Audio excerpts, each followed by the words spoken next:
இல்லை அதையெல்லாம் ஒன்றும் செய்ய முடியாது. ஏற்கனவே நானே அதை இடிக்கக்கூடாதுன்னு போராடி இருக்கேன். அதை இடிக்க அப்போ கட்ட அனுமதிச்சவனை தான் கொஞ்சம் சரி பண்ணணும், பச்சை மட்டை வச்சு புழக்கணும்.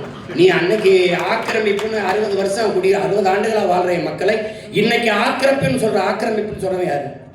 ஆக்கிரமிப்பு தானே பண்ணீங்க. முதல்ல ஒரு செங்கலை போய் நட்டாங்க, அவனுக்கு மின் இணைப்பு, வீடு கட்ட உரிமை, எரிகாற்று இணைப்பு, நீர் இணைப்புலாம் கொடுத்தது யாரு? அந்த தெருக்கல்ல பாதை போட்டு கொடுத்த ஐயோக்கிய பேர் யாரு? அவன்கிட்ட வீட்டு வரி வசூலிச்சவன் யாரு? அப்ப இவ்வளவு வாழ விட்டு இப்பதான் ஆக்கிரமிப்பு உனக்கு இது பண்ணுதா? இப்ப இது ஆக்கிரமிப்புனா அந்த கடற்கரையில 4 கல்லறை இருக்குல்ல, அது ஆக்கிரமிப்பு இல்ல, அது கடற்கரை ஆக்கிரமிப்பு இல்லையா? அதை எப்ப இடிக்கிறது? யார் இடிக்கிறது? கடற்கரை தானே. உனக்கு எப்படி கல்லறையாச்சு? நீ என்ன தேச விடுதலைக்கு என் பாட்டை வாவுச்சி மாதிரி செக்கிழுத்தியா? இல்லை யாரு நீ? எங்க பாட்டு மருது வண்டி தூக்குறதுங்கனியா? தீரன் சின்ன மலை மாதிரி தூக்குறதுங்கனியா? இல்லை என்ன பண்ண? அது நான் இடிக்க மாட்டேன், அதுவா இடி.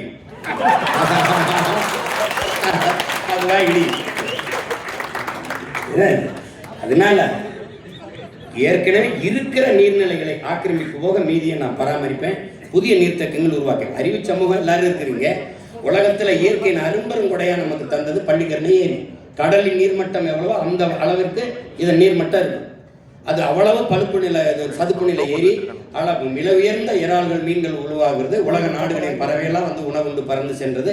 அப்படி ஒரு ஏரியை யாராவது குப்பையை கொட்டி மூடணும்னு யாருக்காவது இப்ப எந்த கொம்பை வந்தாலும் அதை புனரமைக்க முடியாது, சீரமைக்க முடியாது. இருக்கிற கொஞ்சோண்ட பாதுகாக்கலாம், அவ்வளவுதான். மீது எல்லாத்தையும் ஏரிக்குள்ள ஒரு சாலையை போட்டு பிரிச்சு அங்கங்கே அப்படி